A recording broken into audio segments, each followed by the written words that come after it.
तुम किसी को माल से डराओगे, तुम किसी को वर्दी से डराओगे, तुम किसी को अपनी पौध से डराओगे, कल नहीं है, वो खत्म हो जाएगी।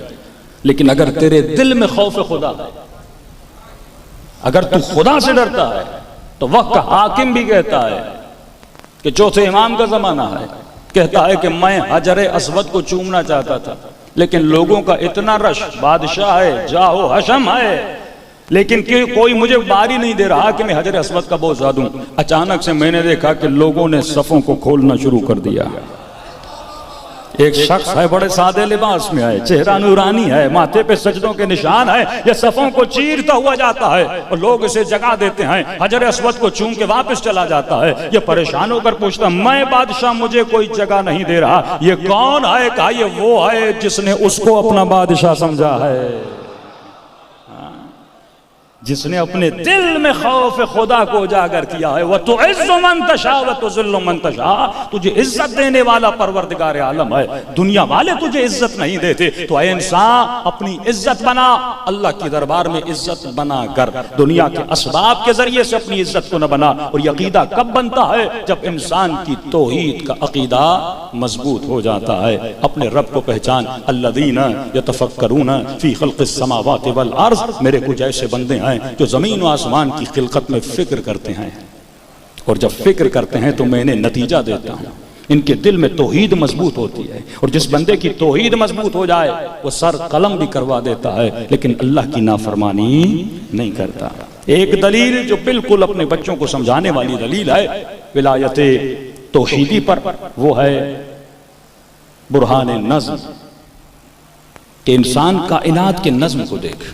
एक अकीदा है कि कायनात बम धमाके से बन गई, हाँ, बिग बैंग से कायनात बन गई, खुद ब खुद बन गई। तो मासूमीन फरमाते हैं, जो भी अकीदा रखें, बच्चे आपके यूनिवर्सिटीज में जाएंगे, इन्हीं मसाइल का गिरफ्तार हो जाएंगे, उसे कहिए मेरे लाल, अगर कायनात धमाके से बनी, खुदा न खास्ता किसी जगह पे धमाका हो जाए, तो धमाका चीजों को बिखेर देता है, समेटता नहीं है। अगर धमाका होता तो हर चीज टूटी फूटी होती, लेकिन इस कायनात में अजीम नज़्म है। यह नज़्म बता रहा है इसका कोई नाज़िम मौजूद है, इसको कोई नज़्म देने वाला। यही ऑक्सीजन जो आप ले रहे हैं, कार्बन आपके मुंह से बाहर निकलता है, हाँ, ये बड़ा जहरीला है। यानी सारे इंसान सांस लें और बाहर वो कार्बन निकालें, तो सारे इंसान फिर वापस में क्या करें? फिर उनको ऑक्सीजन चाहिए। खुदा ने कितना नज़्म बनाया है, फिर दरख्तों को बना दिया है, वो उस चीज को लेते हैं, फिर आपके लिए ऑक्सीजन को क्या करते हैं? क्रिएट करते हैं। न्यूटन का जुमला है, न्यूटन कहते हैं, जब मैंने रोशनी को देखा कि ये रोशनी है जिसकी वजह से आपको हर शय नजर आ रही है, अगर रोशनी हो तो आपकी आंख चीजों को देख न पाए। तो कहता है कि जब मैंने रोशनी को देखा, फिर इंसान की आंख के सिस्टम को देखा, मुझे यकीन हुआ कि जिसने रोशनी बनाई है उसी ने इंसान की आंख बनाई है। हाँ? ये नज़्म, इसे नज़्म कहते हैं।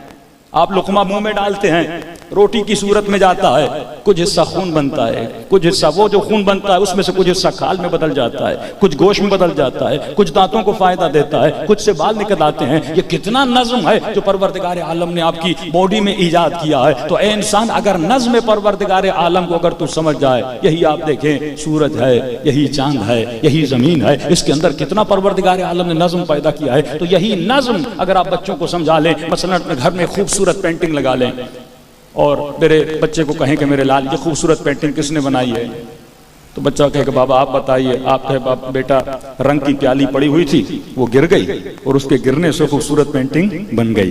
तो बच्चा कहेगा बाबा बेवकूफ़ किसी और को बनाइए, रंग की प्याली के गिरने से कोई पेंटिंग बनती है? तो अरे तुम्हारी छोटी पेंटिंग किसी बनाने वाले के बगैर नहीं बनती, तो कायनात किसी बनाने वाले के बगैर कैसे बनेगी? अल्लाहु अकबर, या रसूल अल्लाह।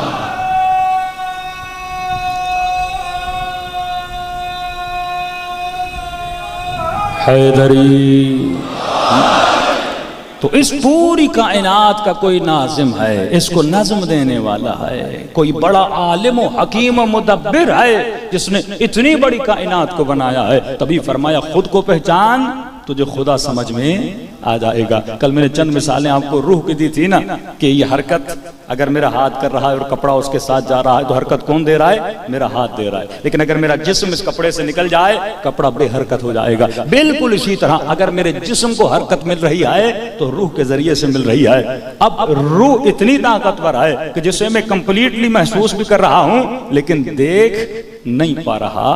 तो जब रूह नजर नहीं आती लेकिन महसूस कर सकता हूं तो तुम्हारा खुदा कैसे नजर आएगा? लेकिन उस खुदा को तू महसूस कर सकता है। मौला अली खुदा को किन आंखों से देख सकता हूं? फरमाया आंखें बसारत से नहीं देख सकता, क्योंकि आंखें हर उस चीज को देखती हैं जो अशिया महदूद होती हैं। जो भी चीज आंख से नजर आती है उसकी इब्तदा और इंतहा यहां से शुरू होगी, यहां पे खत्म हो जाएगी। जो भी चीज आंख से नजर आती है वो महदूद हो जाती है। खुदा अगर आंखों से नजर आ जाता वो महदूद हो जाता। और वो खुदा कैसा जो महदूद हो जाए? वो तो रब ला महदूद है। तो जिस तरह तू खुद को महसूस करता है, इसी तरह अपने कल्ब से अपने रब आलमीन को महसूस कर। सलवात पढ़े मोहम्मद व आले मोहम्मद।